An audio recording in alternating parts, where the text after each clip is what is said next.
안녕하세요. 저는 27년째 환자를 진료해 온 스포츠의학 전문의 김도연입니다.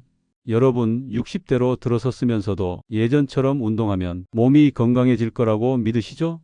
그 믿음이 당신의 근육을 빼앗고 관절을 망가뜨리고 수명을 단축시킬 수 있습니다. 저는 실제로 운동 열심히 하다가 무릎 연골이 찢어지고 허리가 완전히 망가져서 병원으로 실려온 60대 환자를 수없이 봤습니다. 문제는 그분들이 운동을 하지 않은 게 아니라 잘못된 운동을 너무 열심히 했다는 것입니다. 50세 이후에는 젊을 때 하던 방식으로는 절대 버틸 수 없습니다. 근육은 매년 1%씩 줄고 관절의 탄력은 절반 이하로 떨어집니다. 심장과 혈관의 반응 속도도 눈에 띄게 느려집니다. 그 상태에서 무리한 운동은 건강을 지키는 게 아니라 스스로 몸을 무너뜨리는 지름길이 됩니다. 오늘 영상에서는 60대 들어서면서 절대 하면 안 되는 운동과 근육관절 심장을 살리는 안전한 루틴을 구체적으로 알려드리겠습니다. 영상 꼭 끝까지 시청해 주시고 오늘 내용이 도움이 되셨다면 구독과 좋아요 버튼 꼭 눌러주시기 바랍니다.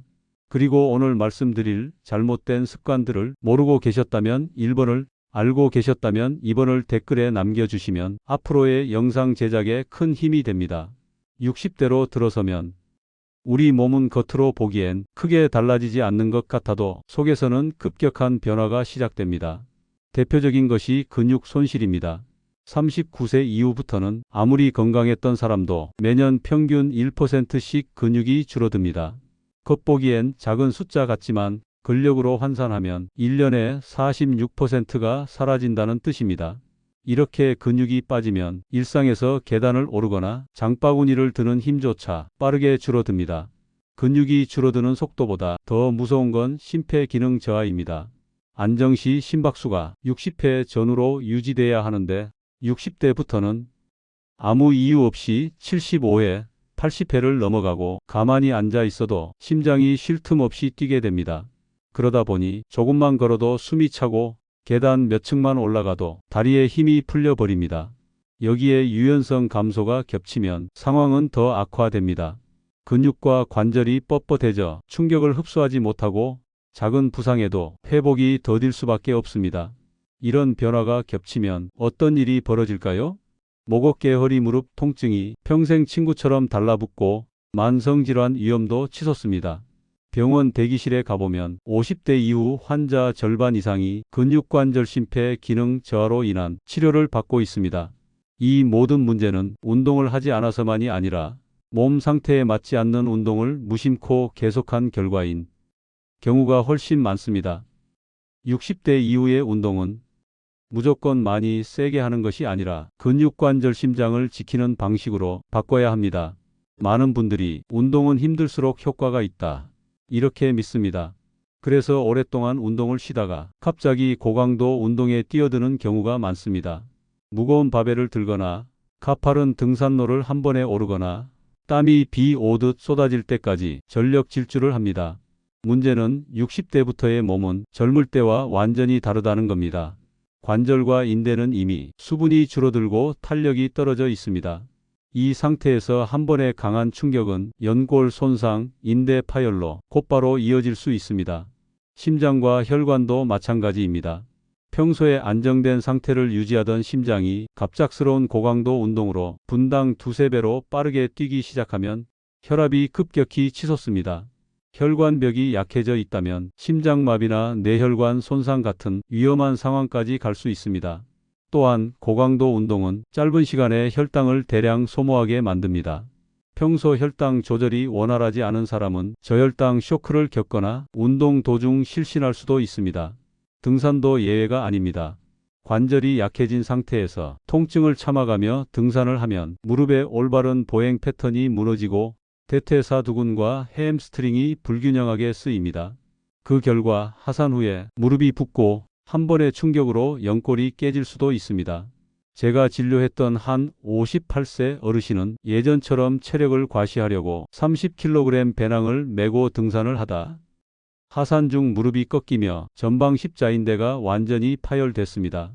수술 후 회복까지 9개월이 걸렸지만 예전의 안정적인 보행은 돌아오지 않았습니다. 60대부터 운동은 내가 이 정도는 버틸 수 있다가 아니라 내 관절과 심장이 지금 감당할 수 있는 강도는 어디까지일까? 이 질문에서 시작해야 합니다. 50대가 지난 후부터 통증은 운동 강도만의 문제가 아닙니다. 잘못된 자세와 근육 불균형이 몸을 서서히 무너뜨리는 경우가 훨씬 많습니다. 하루 대부분을 의자에 앉아 등을 둥글게 말고 목을 앞으로 빼고 허리를 비틀어 버티는 습관. 이런 자세가 수년간 반복되면 척추 정렬이 틀어지고 골반이 기울어지며 전신 근육이 불균형하게 변합니다. 허리 앞쪽 근육은 약해지고 뒤쪽은 과도하게 긴장합니다. 다리는 앞쪽이 뻣뻣해지고 엉덩이 근육은 제 기능을 잃습니다. 결국 척추와 관절이 필요 이상으로 스트레스를 받게 됩니다. 많은 분들이 허리가 아프면 스트레칭을 많이 하면 좋다.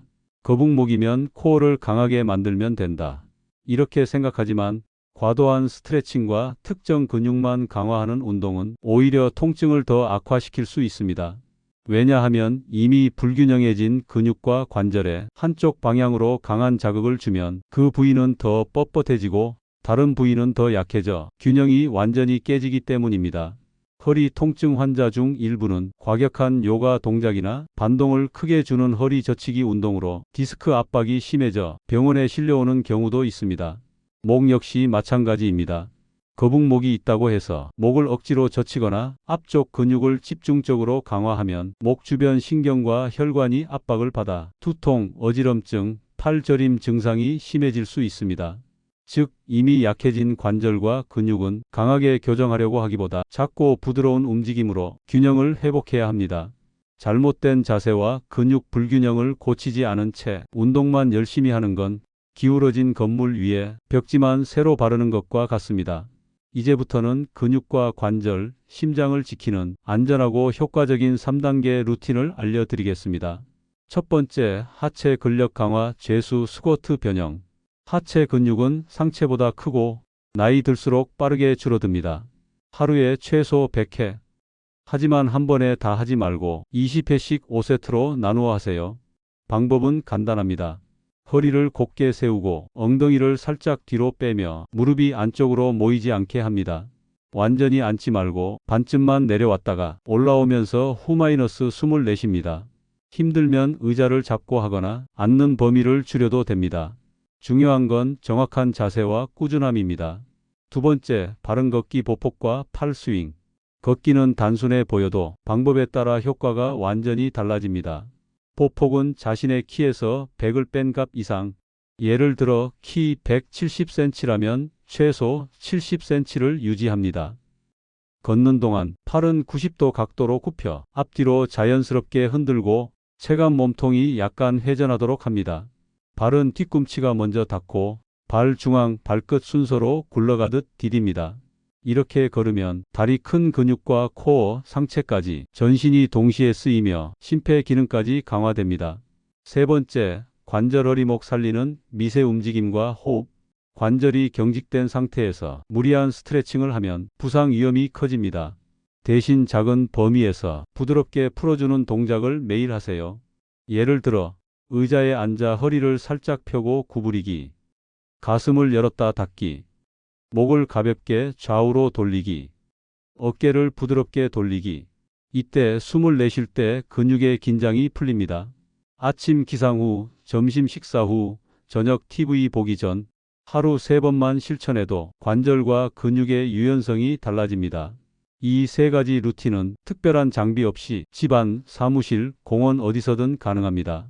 무리한 운동이 아니라 몸을 오래 쓰게 만드는 운동이라는 점, 이게 60대 이상 분들 운동의 핵심입니다. 많은 분들이 진료실에서 운동에 대해 이런 질문을 자주 하십니다. 그중 7가지를 골라 오늘 정리해 드리겠습니다. 첫 번째, 근육을 키우려면 무조건 헬스장에 가야 하나요? 아닙니다. 근육을 유지하고 키우는 데 필요한 것은 고가의 기구가 아니라 꾸준히 저항을 주는 동작입니다. 스쿼트, 계단 오르기, 벽 밀기 같은 맨몸 운동만으로도 충분히 효과를 볼 수 있습니다. 두 번째, 등산과 걷기, 뭐가 더 좋나요? 관절이 건강하다면 두 가지 모두 좋습니다. 하지만 관절에 통증이 있다면 등산보다 평지 걷기를 먼저 추천합니다. 등산은 하산시 무릎과 발목에 체중의 3배에서 4배 부하가 걸리기 때문에 충분한 하체 근력과 유연성이 필요합니다. 세 번째, 관절이 안 좋은데 어떻게 운동해야 하나요? 통증이 없는 범위에서 저강도 운동부터 시작해야 합니다. 수영, 실내 자전거, 하체 근육을 천천히 쓰는 스쿼트 변형 등이 좋습니다. 운동 전후로 관절 주변을 따뜻하게 하고 작은 범위 움직임으로 준비 운동을 꼭 하세요. 네 번째, 스트레칭은 많이 할수록 좋은가요? 아닙니다. 스트레칭은 적당한 범위에서만 해야 합니다. 이미 경직된 관절과 근육을 무리하게 늘리면 오히려 더 뻣뻣해지고 염증이 생길 수 있습니다. 부드러운 호흡과 함께 조금씩 범위를 넓히는 것이 안전합니다. 다섯 번째, 하루 10,000보는 꼭 채워야 하나요? 10,000보는 절대 기준이 아닙니다. 관절 상태와 체력에 따라 5,000보라도 바른 자세로 걷는 것이 10,000보를 무리해서 걷는 것보다 낫습니다. 걷는 시간과 자세, 보폭이 더 중요합니다. 여섯 번째, 하체 운동이 힘든데 대체 방법이 있나요? 있습니다. 앉아서 무릎 펴기, 계단 대신 낮은 스텝 오르내리기, 벽에 기대어 앉았다 일어나기 같은 저강도 운동부터 시작하세요. 점차 근육이 힘을 받으면 범위와 강도를 조금씩 늘리면 됩니다. 일곱 번째, 목허리 통증이 있을 때 운동해도 되나요? 통증의 원인과 정도에 따라 다릅니다. 급성 통증이거나 붓기열이 동반된다면 운동은 중단하고 진단을 받아야 합니다. 만성 통증이라면 작은 범위의 부드러운 움직임부터 시작해 유연성을 회복하는 것이 좋습니다. 이 7가지 질문의 답만 기억해도 앞으로의 운동 방향이 훨씬 안전하고 몸을 오래 쓰는 습관을 만들 수 있습니다. 오늘 말씀드린 핵심은 어르신들의 앞으로의 운동은 많이가 아니라 바르게입니다. 젊었을 때처럼 무조건 강하게 오래 하는 운동은 근육과 관절을 지키는 게 아니라 오히려 무너뜨릴 수 있습니다.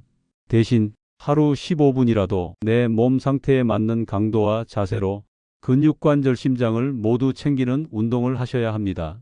하체 근육을 살리고 바른 걸음으로 전신을 움직이고 관절과 허리를 부드럽게 풀어주는 습관, 이 3가지만 지켜도 여러분의 몸은 앞으로 10년, 20년을 더 편하게 쓸 수 있습니다. 운동은 기록이 아니라 내 몸과 평생을 함께하는 약속입니다. 오늘부터는 나는 매일 내 몸을 오래 쓰기 위해 운동한다. 이 마음으로 시작해 보시길 바랍니다. 댓글에 나는 오늘부터 하루 15분 바른 운동을 시작하겠다 라고 남겨주세요. 여러분의 한마디가 다른 사람의 변화를 이끄는 힘이 됩니다. 저는 앞으로도 여러분이 건강하게 그리고 더 오래 움직일 수 있도록 믿을 수 있는 정보와 실천 가능한 방법을 전해드리겠습니다. 여러분의 건강한 내일을 진심으로 응원합니다.